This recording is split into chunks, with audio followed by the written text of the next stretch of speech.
This is a tale of men and of their willingness to endure hardship and risk life above and beyond the call of duty in the service of country and humanity.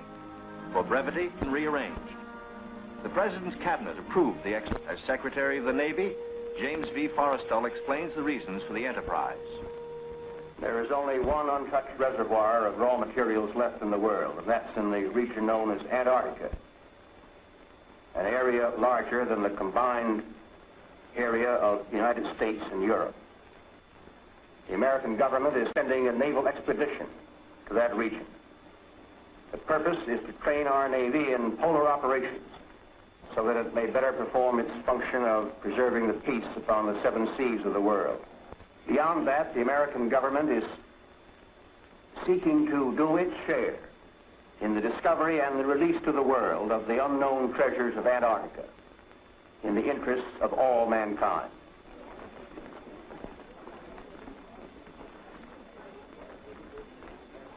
Sums up to this, gentlemen.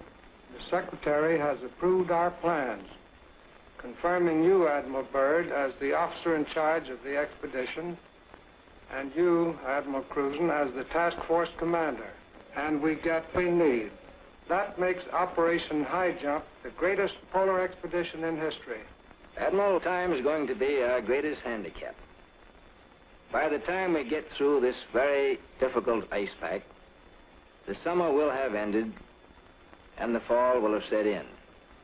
Never before has anyone attempted to take a fleet of thin-skinned steel ships through 300 miles or more of crushing ice pack. I have great faith in your skill, courage, and determination. And now, gentlemen.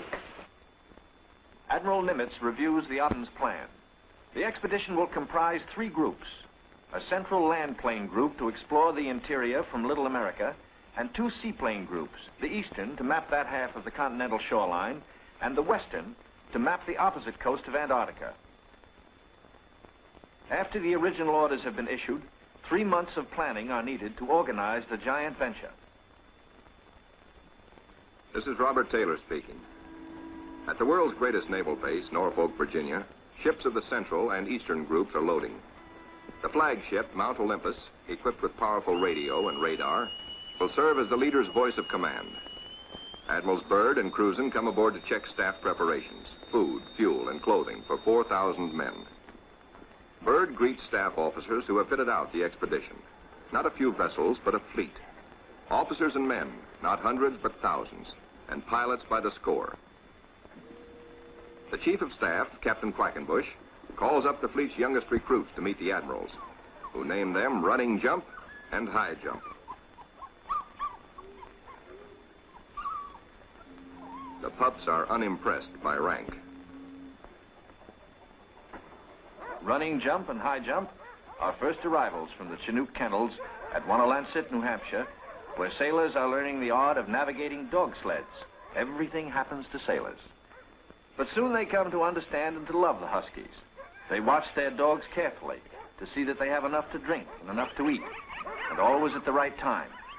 The dog watch bluejackets practice the patient care that will keep the dogs in prime form. Not only food, but daily attention to their eyes so that they may not suffer the dreaded Arctic snow blindness. And the inevitable vitamin pills that even dogs can't escape these days of ABCD health. The boys learn all the tricks. Tickling of the throat and a pat on the nose gets the pills down. The dog sleds are the small boats of the Antarctic. Each carries 600 pounds, with 10 dogs hauling. Each dog's harness is tailor-made, carefully fitted to avoid the chafing that has been fatal to many a sled dog at below 0 temperatures. The Husky's paws are equally important. There are canine snowshoes, precisely notched for the pulling claws. In cut-down auto chassis, the sailor drivers finish training. Huskies so often have meant life itself to Admiral Byrd that he calls them his Antarctic Life Insurance Company. From Norfolk, Admiral Cruzen sails aboard the Mount Olympus. His crews are a cross-section of the country's manhood. Admiral Byrd will follow later in the carrier Philippine Sea. The Coast Guard icebreaker, North Wind, powerful plow horse of the expedition, backs out. The seaplane tender Pine Island is first to stand out to sea. Steaming south via the Panama Canal, the fleet must cover 12,000 miles to reach Antarctica. At the 100th meridian west, the groups are to separate, and the central group proceed to a rendezvous point at Scott Island. This is Van Heflin speaking. Sailing day at Santiago finds the Western Group helicopters practicing final pinpoint landings on the new deck of the seaplane tender Currituck. They are to serve as eyes of the fleet when it buffets through the pack ice, and when need be, to go on rescue missions. For exploration, 3 Martin Mariners, called PBMs, with a flight range of 3,000 miles, are spotted aboard the Currituck. Ships of the Western Group will proceed 10,000 miles south to the Balleny Islands, 860 miles to the west of Little America. Aboard the Mount Olympus, now heading south in the Pacific, Admiral Cruzen gives a traditional command, and up goes a strange flag. The Jolly Roger, signifying the crossing of the equator and authorizing the ancient shenanigans of the sea, whereby all landlubbers are painfully presented at King Neptune's court. The veteran shellbacks copperplate the pollywog's interiors with a mixture of cylinder oil and chewing tobacco. Next, the pollywog's must kiss the bosun's, the only kiss they'll have for many a long month.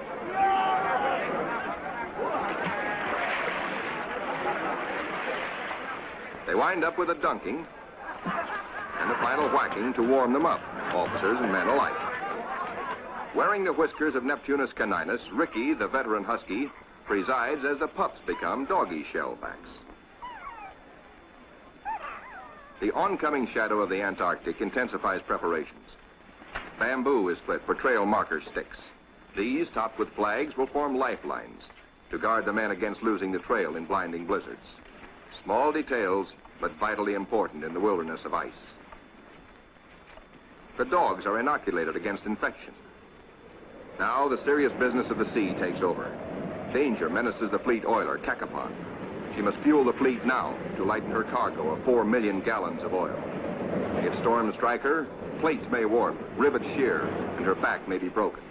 And ahead are the dreaded roaring 40s. Deck parties run with hauling lines, bringing over the Cacapon's captain for a conference.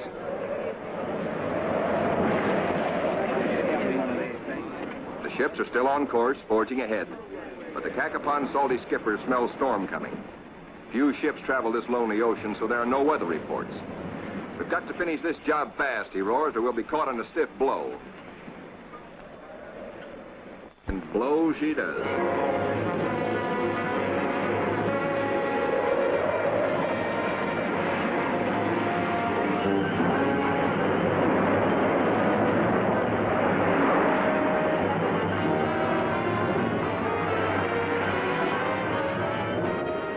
And clearing skies, but still the gale blows hard.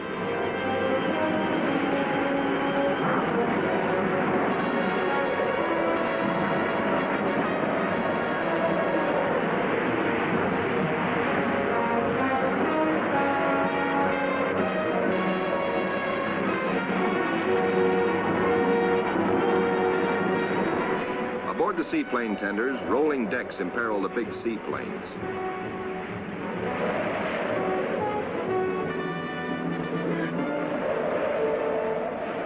Deeper. A sudden lurch.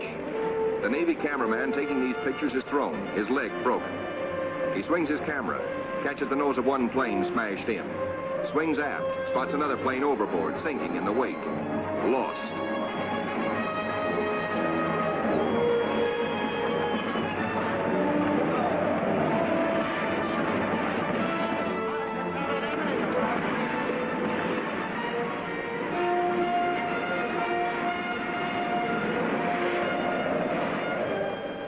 There's no loss of life, but below in sick bay, the surgeons are busy with the injured. Today, with Navy's modern science, an injured seaman is soon up and about. We go back now to Norfolk and sailing day for Admiral Byrd. 6 DC-3s, called R4Ds by the Navy, make the longest taxi run in Navy Yard history, each with crewmen riding the tips of their 98-foot wings. Poles and buildings have been removed to clear their way to the 30,000-ton carrier, Philippine Sea. Admiral Byrd will sail the carrier close to the edge of the pack ice, then fly his 6 30,000-pound land planes from her deck, 800 miles across the pack to Little America. A daring and dangerous plan, but precedent was made in 1942 by Jimmy Doolittle in his much smaller B-25s, Tokyo-bound from the carrier Hornet.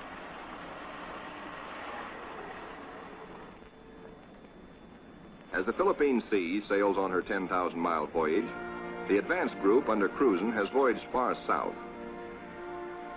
They sight their first icebergs just above the Antarctic Circle.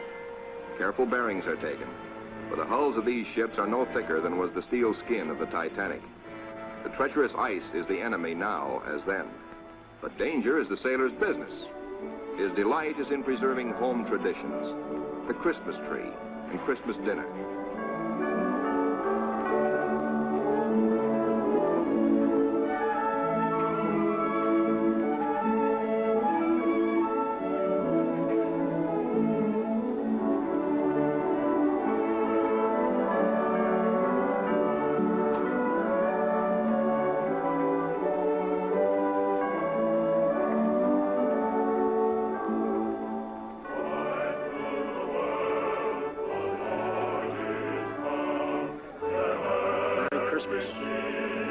Merry Christmas, sailor. Merry Christmas.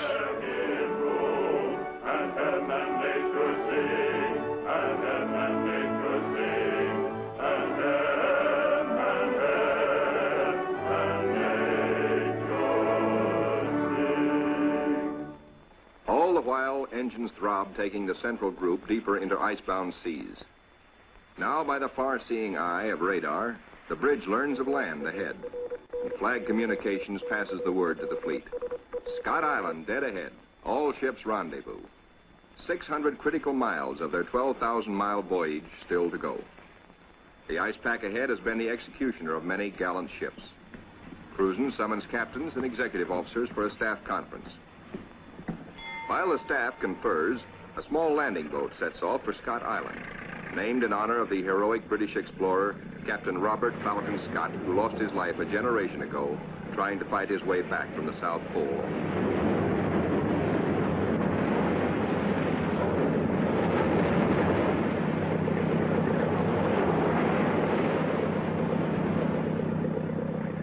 In such surging seas, landing is impossible. The boat heads back for Mount Olympus with serious news. Cruzen must abandon his plan for a weather station here on this rugged submarine mountain. Time presses hard. With his operation officers, Cruzen transfers his flag from Mount Olympus to the Coast Guard icebreaker, North Wind, for she must take the lead, cut the channels. Admiral Cruzen's battle now begins. Through 600 miles of peril, the Admiral must bring his ships to the open Ross Sea, and thus to the Bay of Whales and Little America. Cruzen signals, "Follow me," and sets a careful course past icebergs. "There she blows," sings the lookout. "There she breaches," close aboard. These huge whales measure up to 80 feet long, and each yields oil worth more than $2,000. The radar watch informs the bridge they've picked up a big ship, a Norwegian whaler, with her killer craft in close company. The Norsemen report the heaviest ice pack in 40 years. This year, they tell the Americans they're staying to the north of the ice. The Norwegian captain urges, "Exercise extreme caution." The American fleet proceeds. Here is the most treacherous navigation in all the 7 seas, with every floe, every berg a potential killer of ships. 7/8 of a berg lies underwater. Its jutting ice foot can slice into a ship like a can opener into a can. Ahead, the sky shows white streaks, the telltale ice blink, the warning reflection in the sky of the great pack. The ships meet their first tabular, the tabletop berg found only in the Antarctic. These tabulars are huge chips from the great ice barrier. They measure as long as 40 miles and are counted not in acres, but in square miles. The ships must follow a twisting, turning sea alley, cleared by the icebreaker. The submarine, Senate, brings up the rear. U-formed ice, known from its shape as lily pad ice, offers no trouble. It is the bergy bits and the bergs themselves that form the hazard for the submarine.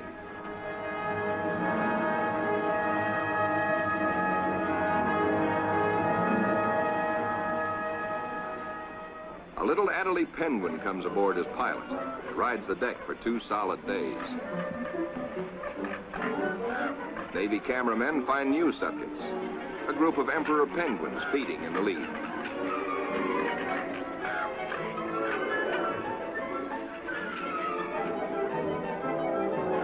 Lookouts spot a flock of snow petrels, those hardiest of birds.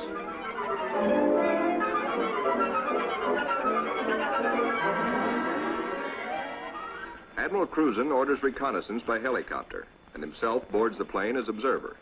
For the first time, the helicopter serves as the eyes of the fleet to scout out a way through the ice.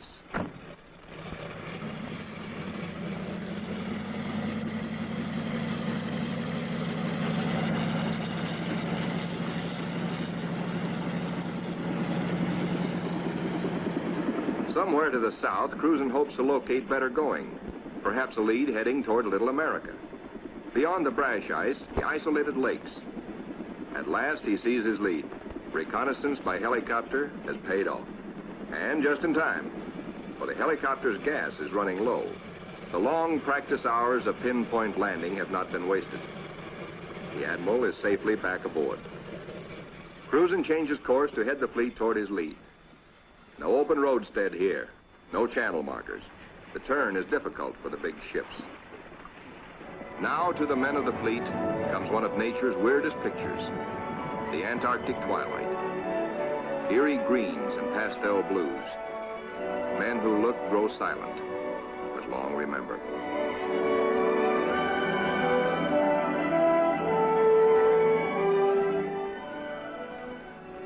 Nor will they forget the dawns and the seals.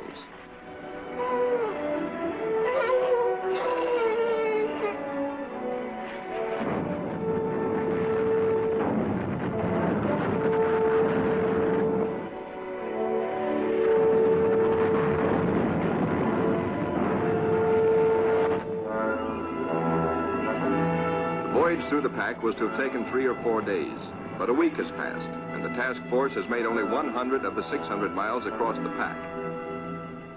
An emergency radio to the north wind summons instant help. The submarine, Senate, is caught. The jaws of 2 ponderous pressure flows have closed in, locking her in a white vice.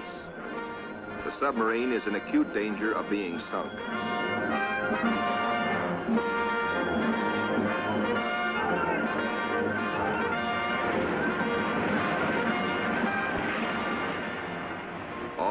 Realize now that the Senate may never get through. Cruzen signals, resume course.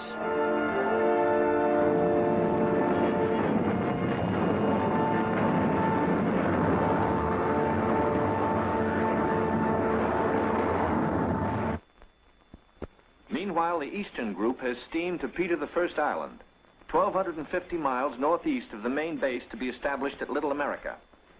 The Eastern Group's seaplane tender, Pine Island, sends a helicopter to scout the rugged coast. Hope is fulfilled when she relocates Scott's 37-year-old camp. This was the base for the ill-fated Britain's expeditions at the turn of the century. While the helicopter waits, the Americans look over the hut, finding only an abandoned sled. But back at the Pine Island, the helicopter meets trouble. Her rotors, heavy with ice, fail. She crashes only a few feet from the safety of the landing deck. Within seconds, the Pine Island's crash boat reaches the sinking helicopter. The rescue crewmen, drilled for just such an emergency, yank Captain Dufek and his pilot safely aboard. Back at the Central Group, danger increases for the submarine. Crushing ice is now riding up over her decks. She is solidly frozen in.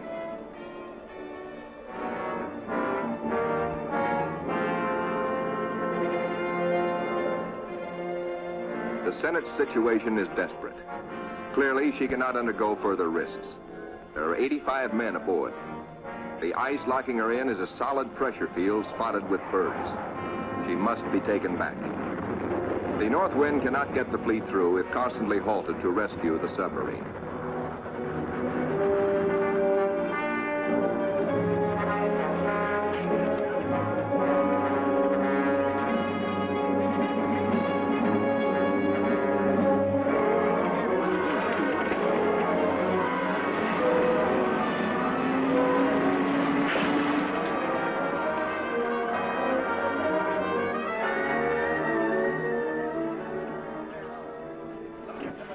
The Coast Guard icebreaker, North Wind, with Admiral Cruzen in operational command, leaves the ships to await her return from the 400-mile round trip, towing the battered submarine, the Senate, north to the safety of the open sea. 1,200 miles to the west, 10 men set out from the western wing of the expedition on a hunt. For one of the seaplane tender Currituck's missions is to bring back specimens for the Federal Fish and Wildlife Commission. The marine marksmen storm the ice floes. These seals are armed with tiger-like jaws, easily capable of mangling a man's arm or leg. The men risk the slashing jaws of the master bull himself. He's no calf, he fights to kill. Once secured, he finds out for the first time in his life what it's like to be petted. That's not so bad. They total up their catch for the scientists back in Washington. 6 leopards and 1 rare Ross seal. The first Antarctic seal ever to fly through the air with the greatest of ease in a cargo net. 3 days later, disaster presses close to the ships of the Central Group, helpless without the icebreaker. Their 2,000 men are marooned in a frozen sea. Below the water lines, damage control crews labor in icy water to shore up the inward bulging plates. The lives of all hands are at stake.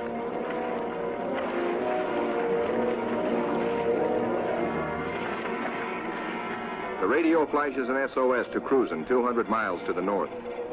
Quickly, he orders the submarine to go on by herself to Scott Island and there operate as a weather reporting station.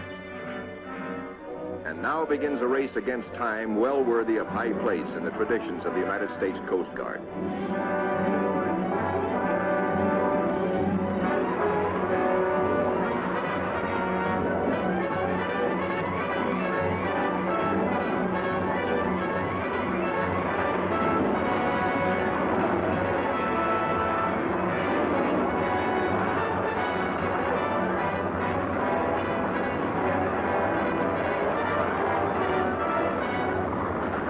Cruzen receives black news from the flagship, Mount Olympus. Already 5 frames forward stove in, more weakening. Only the north wind can bring salvation to the 2,000 men of the stricken fleet. Dr. Seipel, Army ice veteran, volunteers to test the floes. If the ships must be abandoned, will the ice support the survivors? Cruzen awaits Dr. Seipel's verdict. Seipel reports the ice cannot be trusted.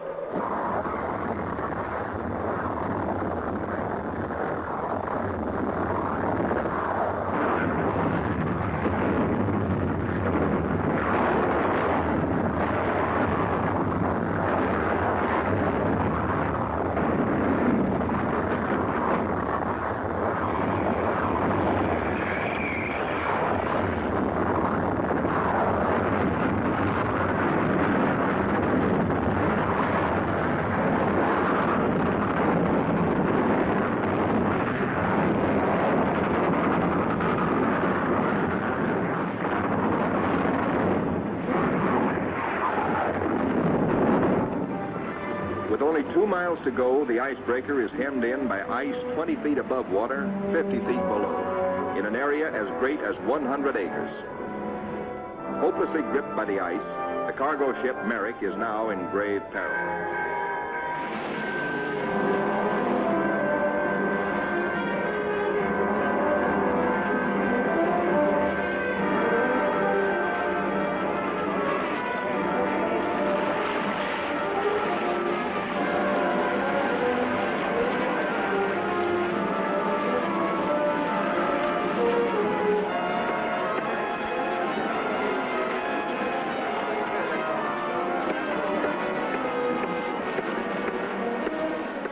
From the icebreaker, the fleet is now in sight over the pressure ridges.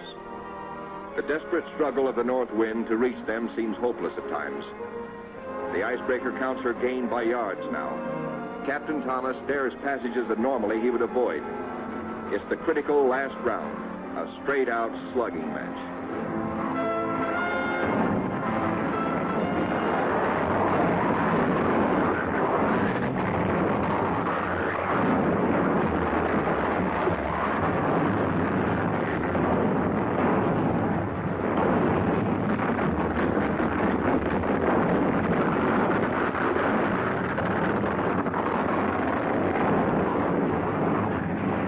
The north wind reaches the nearest ship, the Yancey.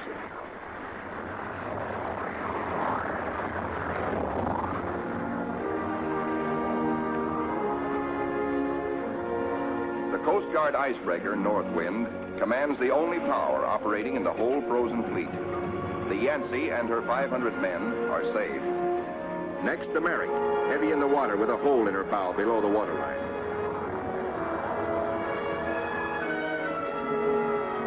The north wind reaches the flagship, Mount Olympus, cuts her free. The fleet has survived. 2,000 weary American sailors are safe. Beyond the great ice whirlpool that held them fast, they steamed through the southern edge of the pack, through to the open waters of the Ross Sea, and little America dead ahead. Word of the deliverance of Admiral Cruzen's men reaches Admiral Byrd aboard the carrier Philippine Sea as she passes through the Panama Canal, Pacific bound. Officers watch sharply. The glove-tight fit of the 750-foot hull requires that the ship be kept exactly ruler-edge true with the sides of the lock. The Philippine Sea navigates the canal in a day. As she heads south in the Pacific, Admiral Byrd devotes all his time to the flight ahead, perilous but of vital importance to naval aviation. Never before have such huge planes attempted carrier deck takeoffs. Never before have wheels and skis been combined in one landing gear. The wheels for deck takeoffs and the skis for landings on ice. The grave risk is that one may interfere with the other and bring disaster.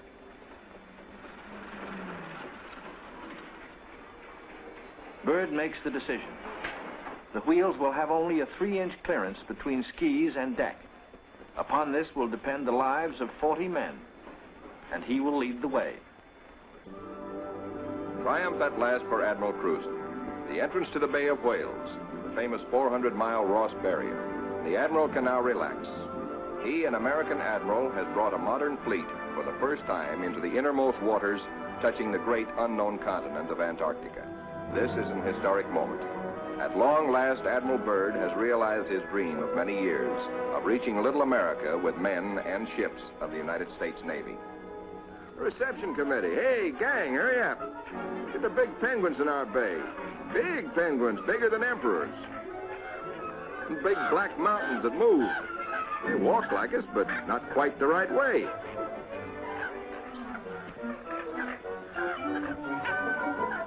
Come on, gang. We gotta go see what gives.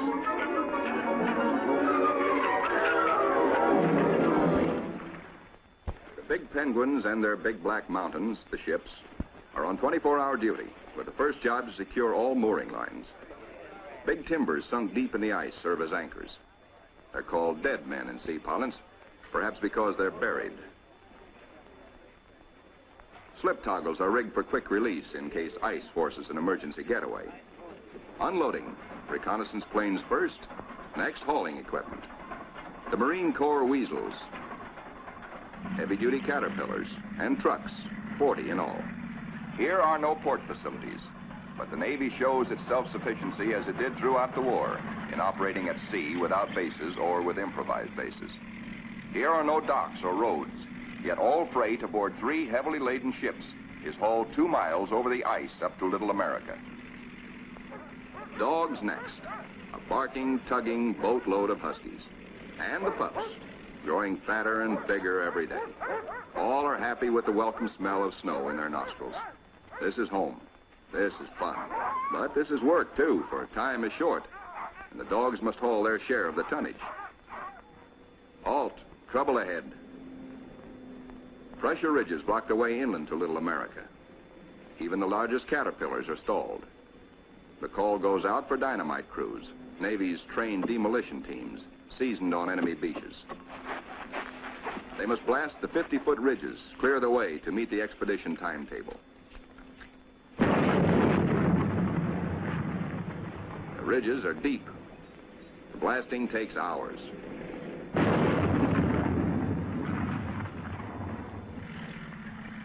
Seabees and their bulldozers follow, smooth out the road for the big cats. In 2 hours, they bridge crevasses 100 feet deep. And so 10,000 tons of gear, brought down by the cargo ships, start moving up to Little America. Work goes steadily forward. Seabees, with all hands helping, use every one of the 24 hours of daylight in the South Pole summer. Caterpillars with snowshoe oversized treads accomplish in hours the work that in old days hundreds of dogs could do only in weeks. Airstrips, smoothed out with drags, take high priority. Byrd has flashed word from the Philippine Sea, now standing by off the pack ice, that he's ready to fly his R-4Ds in. It's up to the work parties to make up the time lost in the pack ice. Up to these men to work while gusty winds drive flesh-cutting, gravel-like snow across the open, or to dig deep for storehouse foundations. Food dumps grow steadily. Here is the favorite hangout of the veteran husky, Ricky. Born at Little America 12 years before, and still hungry. Each hour brings other buildings to completion. Knockdown Wanigans grow magically, and the Air Headquarters Quonset is ready. Snow blocks are dug out for windbreaker walls. These blocks are the adobe of Little America. Good idea, squawks the sidewalk superintendent of the base. Good idea. These big penguins do right well to bear in mind that when she blows down here, she's liable to blow your eyelashes off. The little Adderley shows no fear. What? Smoke? Silly idea. The ships are all but emptied. The Caterpillars and Go Devils live up to their wartime good name. Within 70 hours, the Seabees are hauling in the last 500 tons of essentials. Only a few more cases to be broken out. The local waterworks is the pride of the Seabees. 3 GI cans of snow produce 1 can of water, purest in the world. You keep your furnace going, which makes steam, which melts snow, which makes water. Simple. Simple once CB Engineering in Washington had figured it out before ever the first ship left port. And now, the ordered streets of a tent city that is Little America the Fourth come into being where 3 days before, the primeval snow lay unbroken. The church flag on the first Sunday signifies a pause for prayers. After the last Mass, and after the Protestant and Jewish services, the off-duty sailors have but one thought. Transportation has but one terminal, the mess hall, the best dinner of the week, as ancient Navy tradition always has decreed. Admirals and captains wait their turn in the chow line with the men. Inside, plates are loaded. Roast beef, rich gravy, high mounds of mashed potatoes, flaky pie. Life looks up again. A cigarette, good coffee. 5 miles east of Little America, a seal herd, 500 strong, has its feeding ground amongst pressure ridges and in deep crevasses. Ricky, as a pup, played the game of run, seal, run, and he hasn't forgotten. The seal wallops with his tail. Ricky's 12-year-old teeth are not so good on the slippery, wet hide of the 600-pound Waddell. Mr. Seal decides he's had enough. He scuttles down his escape hatch to the water below. Chow time. The only seals killed are for dog meat, especially good because it insures against scurvy. The pups smell their dinner coming and let their handler plainly know they want it, right now. They're only a few months old and forever hungry. Yet soon they will be pulling more than their weight in the sledge traces. They like their meat red and will fight for it. The flagship flashes word by radio to the carrier Philippine Sea. Base ready, weather suitable. On the carrier, 6 planes, triple-checked, are ready for their moment of destiny. Admiral Byrd has given the pilots a final briefing. Everything depends on split-second timing. Pilots, man your plane. No 3,000-foot runway here. Only a scant 300 feet. Jet propulsion is their reliance. Crewmen attach jet containers, 4 to a plane. These JATO bottles are packed with flaming power. In the critical 10 seconds at takeoff, they give the kick-up of 2 added engines.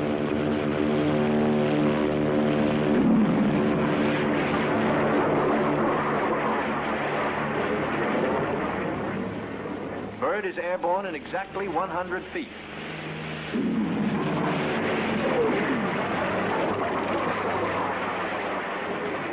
Admiral Byrd and his companion plane will try the 800-mile flight first. The others await his orders. At Little America, cameramen and Admiral Cruzen wait anxiously. There comes Byrd. Cruzen can relax now. Skis work perfectly. The carefully calculated drag of the wheels serves only to shoot up a plume of snow. Byrd greets his son, Dickie Jr. first, here following Dad's footsteps. They watch plane number 2 come in safely. Byrd tells Cruzen, good to be home again. Cruzen has urgent news. There's a terrific storm brewing, only 10 hours more of safe flying. Byrd radios the carrier. These men are the first ever to fly big planes into the Antarctic. Or on previous expeditions, the planes were freighted in, assembled, and only then were they flown. These Navy and Marine Corps flyers have been bred on stormy going. Their long experience and the Navy's relentless training in all details brings them in and despair. The blizzard hits, 100 miles an hour scouring across the sastrugi. In storms such as this, many brave explorers have died.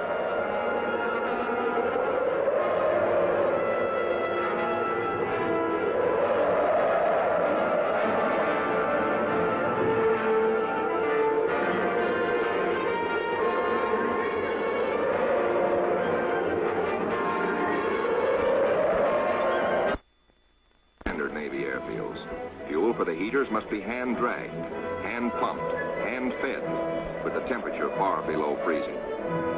The chow wagon, the never-failing CB tractor, gives the work parties a lift back to the mess tent for hot coffee, food, and warmth. Only the Navy, Marine Corps, Coast Guard, and Army cameramen who made this official record know the price they paid for these blizzard films. They covered the Pacific battles for posterity. This cold day, they froze their withers to make these first films of an Antarctic blizzard. Little America digs out. The planes still stand on the line uninjured. Icicles and snow to be cleared off, but no plane blown away. Lashings held. Tent City intact proved out the technique of survival evolved by Byrd in a lifetime of exploration. Not in tent when...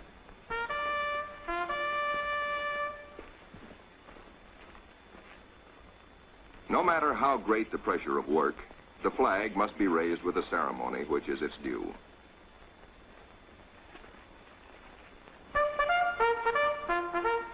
Admiral Byrd declares Little America IV in full operating commission. The Admiral and the party ride Weasels 12 miles south to visit his earliest camp, for the radio towers. Little America I, now 40 feet under the snows of 17 years. And above it, Little America II, 25 feet under the snows fallen since 1935. Captain Boyd, United States Marine Corps, ties on a safety line. While Admiral Byrd and 3 veterans of his previous expeditions watch, Boyd inches his carcass down the old ventilating hatch.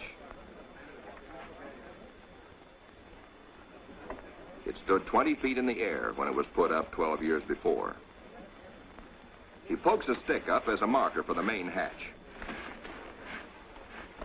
Now all hands, the Admiral included, will have a chance to go look-see.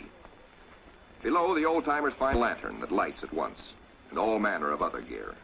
For here in Antarctica, there is no decay, no rust, no dust, not even germs. Fruits, vegetables, meats, all good after 17 years.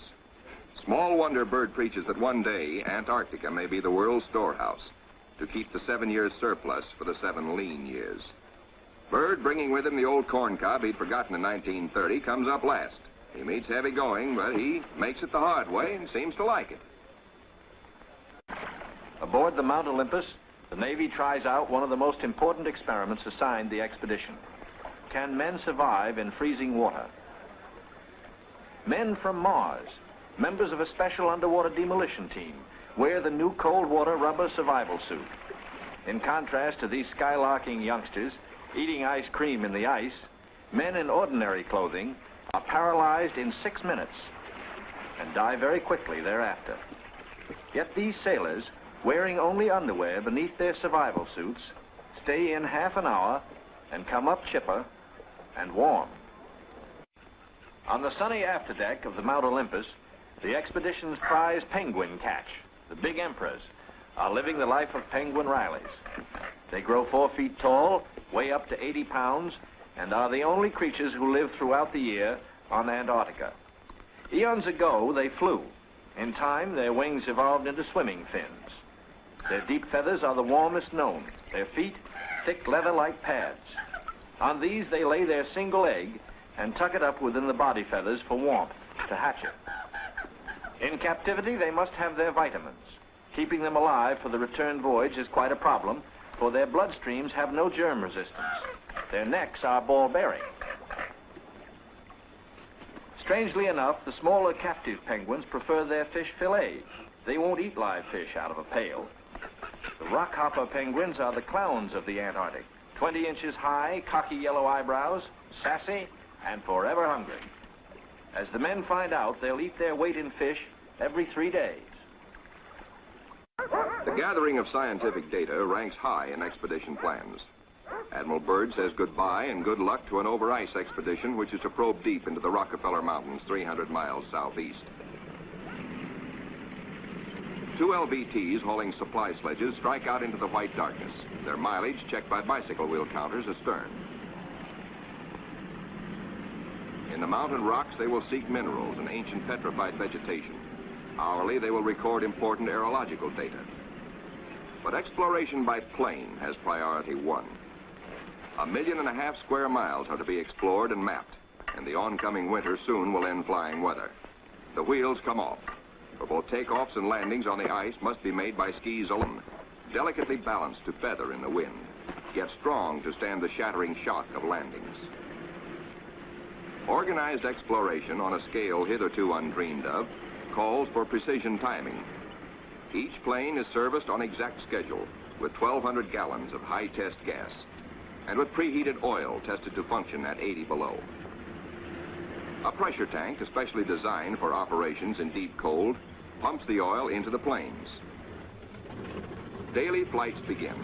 Each plane has a definite sector to explore, a definite timetable, a definite radio report schedule. While the weather holds, flights operate around the clock. For emergencies, the LVTs cache provisions and fuel at the limit of their range.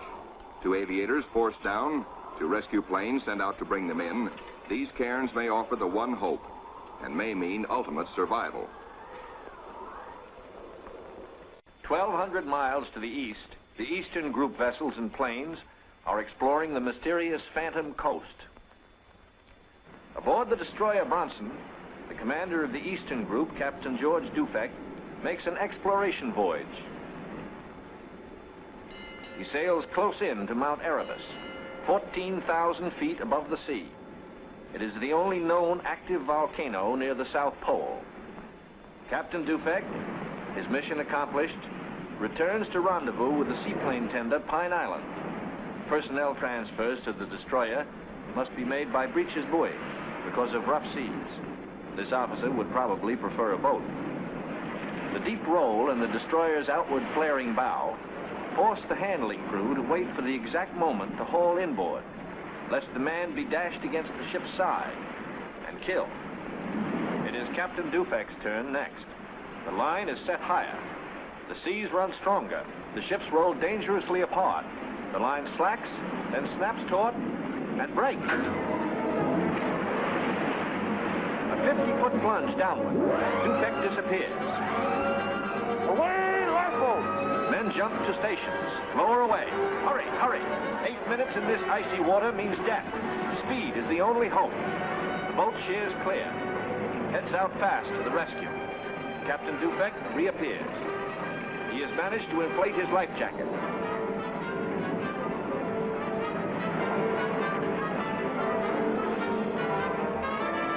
"7 minutes gone. Dufek grabs the lifeline. The seaman clutches him. By a margin of seconds, he is saved. 1,500 miles west of Little America, the Currituck and her western group are off the Shackleton ice shelf, circling the Sunset Coast. The western group commander, Captain Bond, gives pilots and plane crews a last briefing on Antarctic dangers and the technique of survival if forced down. The flight about to start is the longest and most important so far for the western group. Before takeoff, survival gear is checked. Gear to keep 9 men alive for 100 days. Food, drugs, sleds, sleeping bags. On the water, the great PBM makes her takeoff run. Her jet assist bottles blast. She lifts quickly into the air and circles the Currituck once. Jet assist bottles, their work done, are dropped and make a salvo splash. The pilot, Commander David E. Bunger, wipes his frosted windshield, a constant source of trouble in polar flying. He is over the Shackleton ice shelf, named for the great English explorer who kept returning to the Antarctic until death, so often escaped, kept its rendezvous with him. The smooth shelf roughens. Dark rocks, called nunataks, appear above the ice. Then rugged mountain ranges as far as the eye can see. Bunger leans forward in amazement. His eyes have caught a sudden and unbelievable change in scenery. The universal white has turned to chocolate brown, dotted with blue. A cameraman goes into action. 300 square miles of land without snow. Land that might be in New Mexico or Arizona. Pictures alone will prove Bunger has discovered a warm oasis in the shadow of the pole. It is for such supreme moments as this that men brave the hardships of exploration. The astounding, undreamed-of fact is that they are over a chain of warm water lakes whose shores, except for small patches, are free of ice and snow. Commander Bunger circles the largest lake in sight, 5 miles long. He comes in to make a landing. Water temperatures must be recorded, samples taken. He finds the water fresh, the temperature 38 degrees Fahrenheit. On the shores are vast deposits of coal and of minerals of the utmost importance to civilization. Aside from their headline discovery, Bunger and his men have another good reason for hustling home to the Currituck. A long-awaited ceremony is in progress. The whole fleet awaits news of the all-Western beard derby. The Currituck skipper, Captain Clark, is judge. His salute of the day is right corner mustache, twist. The captain awards prizes to the winners, enlisted men and officers alike, the champions in the first Antarctic beard derby. To the most handsome, for the bushiest, to the officer who tried the hardest, to the neatest, to the most unique, to the red all-Currituckian, and to the one with the most sex appeal. At Little America, a warning sounds. The fleet is in sudden danger. It is being frozen in. It may be locked within the Bay of Whales. Here is the treacherous foe. If caught, the ships will be wedged against the barrier, crushed. Here will be the graveyard of the fleet.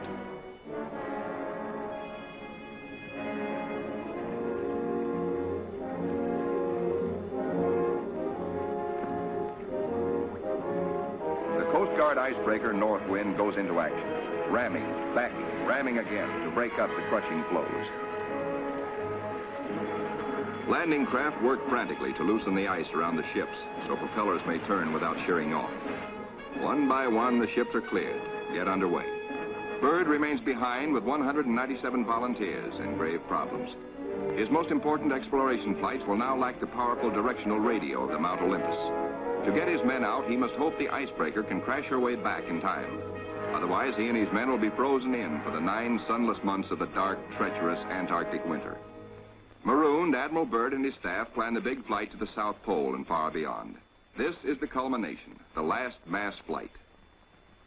4 planes spanning out over a continent of unknown territory larger than Texas, California, and Arizona combined. Over freezing wastes without people, without life, without vegetation. Nature's most formidable challenge to man. The 4 planes are gassed up, all controls triple-checked, motors heated. For they face cold as extreme as 60 below, unrelenting, murderous. Photographic units lead the parade of science to the planes. Each is a flying laboratory. The cameras are the trimetricons and the K-17s that spied out enemy secrets during the war. Now each plane carries 250 pounds of film to record some of nature's last great mysteries. The war's secret radar magnetic detectors are here too, bolted on like bombs. In war, their electronic impulses spotted minefields buried deep under the surface. Now they will read far below the ice, detect and identify minerals, coal, iron, and precious ores. Byrd gets the words, "Ready, sir." He boards the leading plane, gives the command, "Take off." Crews hasten to rock the ships and thus free the skis frozen to the ice. Now all the work that has gone before, the planning, the task of preparing ships, of training men, the perilous voyage through the ice, now all of these investments of time and sometimes of suffering are come into focus. Takeoffs were non-stop flights over the desolate, danger-studded wastes of Antarctica. Flights of great distance, the equivalent of, back at home, winging non-stop from the Canadian border to the Gulf of Mexico.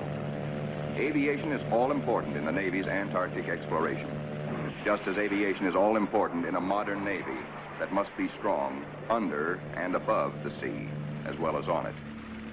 Out over the shelf ice, Byrd leads his 4 planes in the long climb over pressure ridge areas, heading for the polar plateau, 10,000 feet up. Below are no landing fields, only deep crevasses, pressure ridges 100 feet high, instant destruction for a plane forced down. Byrd pioneered the first South Pole flight in 1929. He applies again the practice of constant vigilance, careful calculations that assured his earlier successes. Over this cruel country, Byrd flies today at 3 miles a minute. In earlier explorations, 3 miles in 1 day was frequently the utmost for Shackleton and Scott for Britain, Amundsen for Norway, and Byrd himself for America.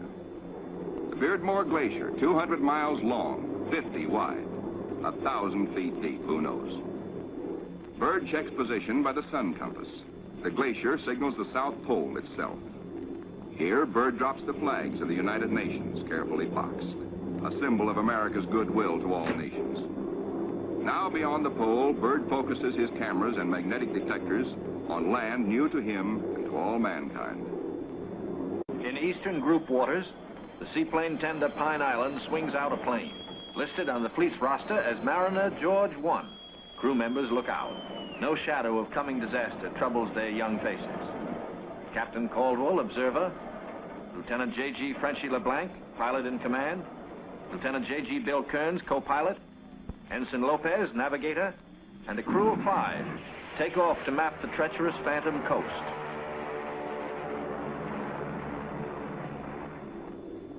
Byrd's planes, deep into the unknown, are the eyes of civilization, recording, evaluating, mapping. Plateaus, mountain ranges with peaks 20,000 feet above sea level. The trimetrigon lenses, clicking overlapping exposures every 3 seconds, photograph from horizon to horizon. Coal, a mountain of coal. Byrd later declares Antarctic mines, if once tapped, could supply the world's coal needs for centuries. These official motion pictures can give only a cross-section of the miles of photographic records accumulated on this expedition by the Navy. The exposed mapping film will take 5 years to assemble. Amplifying these are the radar magnetic detectors, accurately recording mineral discoveries of immense value for the future use of all mankind. England, Norway, South Africa, Australia, New Zealand, South American countries, and Soviet Russia are claiming Antarctic territory. The United States recognizes no claim, and so far has made no formal claims for itself. But international policies cannot concern the Admiral now. His duty is to keep his flying laboratories functioning, to fulfill his dream of a lifetime. word, gas half gone, sir, comes from the engineer tabulating fuel tank readings. Byrd radios his pilots, return to base. By the third leg of their triangular course, the planes head back for Little America. Byrd's plane takes the widest swing fuel permits as the lenses of the Trimets continue recording new territory. This is the last big flight. Byrd is determined to record the maximum possible. One by one, the planes swing in over Tent City. Flight operations checks them in and safely down. Plane 2, plane 3, plane 4. But not plane 1. Byrd's plane is yet to be accounted for. Byrd is missing. Out over the ice, Byrd is in trouble. His starboard engine is cutting out, now stops. His one remaining engine is losing power. The altimeter needle starts dropping down. The plane is losing altitude. All 4D1 to base. All 4D1 to base.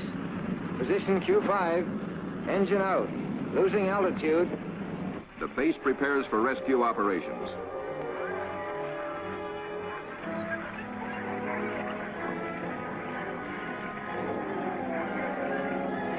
Handicapped by the partial power of one engine, the plane is in jeopardy. Down she drops. The needle drops from 3,000 feet downward, threatening peaks around. A further drop might mean a crash. Only one hope: reduce the load, lighten her at once. Maybe that way, maybe if enough weight goes, maybe she will hold. Already the mountains are above. She is deep in the valley, deep in the shadow of disaster. The needle drops downward from 1,700 feet. Jettison all gear.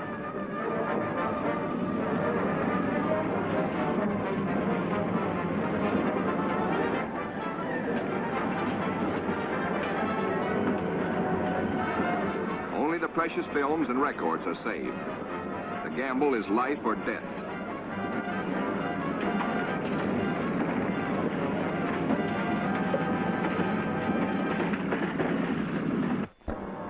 The altimeter levels off at around 900 feet. Slowly, she starts to climb. She is gaining altitude. The pilot signals 4-0. 3 hours later, at the base, the crippled plane comes into sight. Men peer closely, tense, hushed, as they see the starboard prop dead. The one-engine landing is tricky at best. With skis, on ice, hold your fingers crossed for the pilot.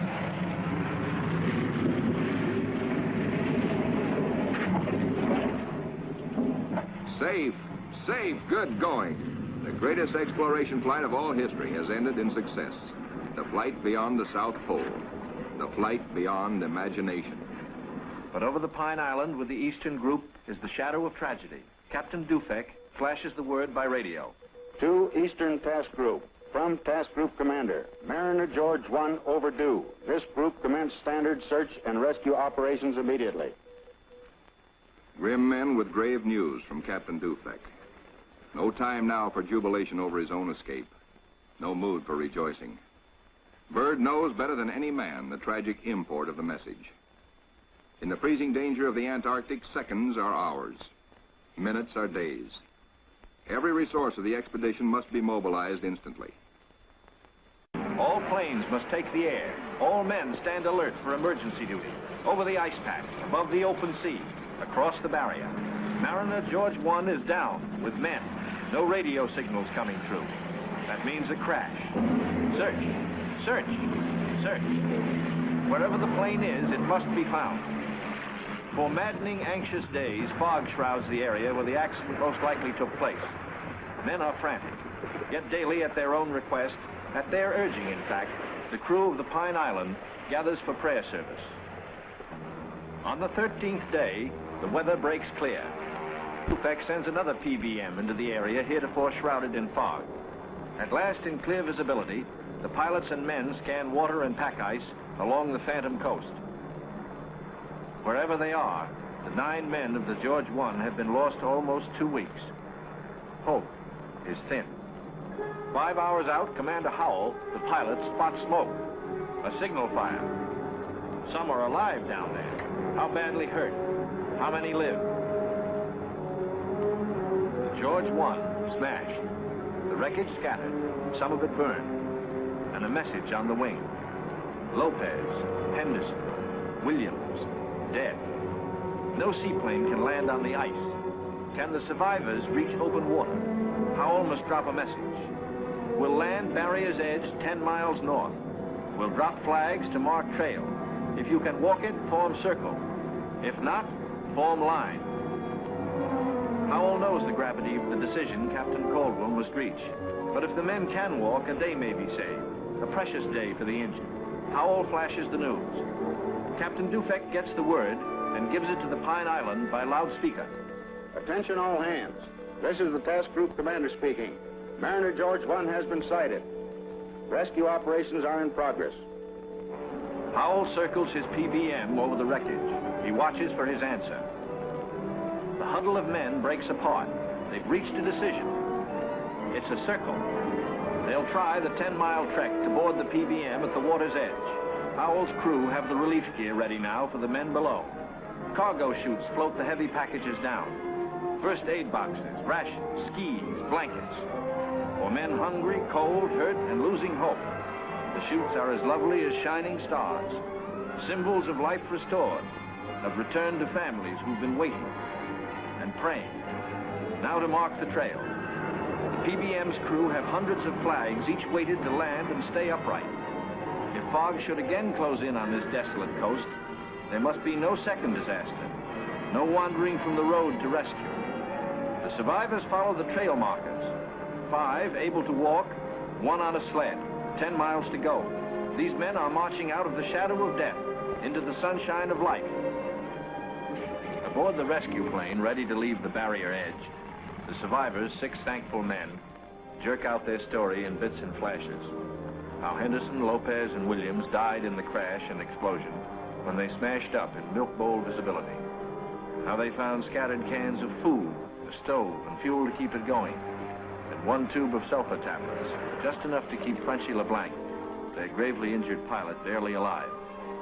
Proudly, they tell how Captain Caldwell consulted them all in dividing their little food, how he kept watch, inspired their faith, and how they prayed as men always do when there is no other hope but prayer. Bill Kearns, co-pilot, grins hello. First off is Frenchy LeBlanc. Corpsmen carry him tenderly in a Stoke stretcher. War and Robbins pulled him out of the blazing nose of the plane, but his back, hands, and face suffered third-degree burns, and in the Gethsemane of waiting for rescue, both legs were frozen to the knees. Amputation is inevitable, but he will live. The ship's company of the Pine Island greets their skipper, Captain Caldwell, observer on the flight.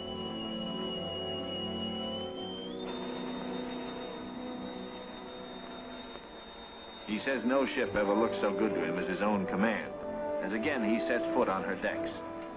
His executive officer greets him with sincere affection. Captain Dufek warmly welcomes the survivors. Co-pilot Kearns, his broken arm in a sling. McCarty, photographer. War, the radio operator. And smiling Shorty Robbins, the motor mech. Ahead is warmth, a hot bath, clean sheets, and long hours of restoring sleep. And perhaps first, a moment to splice the main brace, by which good sailors mean a ration of medicinal spirits. Bourbon to you. Later in sick bay, all but Frenchy and Captain Caldwell enjoy their first full meal in 2 weeks. Kearns will go to Georgetown University to study for a career in diplomacy. McCarty, who has a wife and 2 children in Sonoma, sunny California, beams happily. Robbins, who was the wheel horse in those desperate days, figures to keep on flying. He still loves it. And War knows that he will marry his school teacher sweetheart back in Reading, Pennsylvania. News of the rescue finds the icebreaker with Admiral Cruzen fighting her way through thickening ice to pick up Admiral Byrd and his men at Little America. Byrd is radioed for all speed. At the base, the Admiral supervises Operation Secure. All essential records and scientific instruments are to be taken home. The planes must remain. They are stripped down with the hope that another American expedition in a future year may find them of use. Supply dumps are marked by poles. And now through the capes comes the old reliable workhorse, the icebreaker. Final loading is the order. All roads lead to the bay, the last trip down. The last long trek through the snow for the big Go Devil sledges, loaded with men and equipment. The excitement that always comes with sailing infects all hands, including the dogs. They sniff something important is in the wind. With normal quarters for 75, the icebreaker must jam aboard the additional 197 men of the base body until, after the voyage north, she can transfer personnel to the big ships awaiting her at Scott Island. Byrd is among the last aboard. He can now report to Admiral Nimitz, Operation Highjump completed. Our men have achieved accomplishments unparalleled in the history of discovery.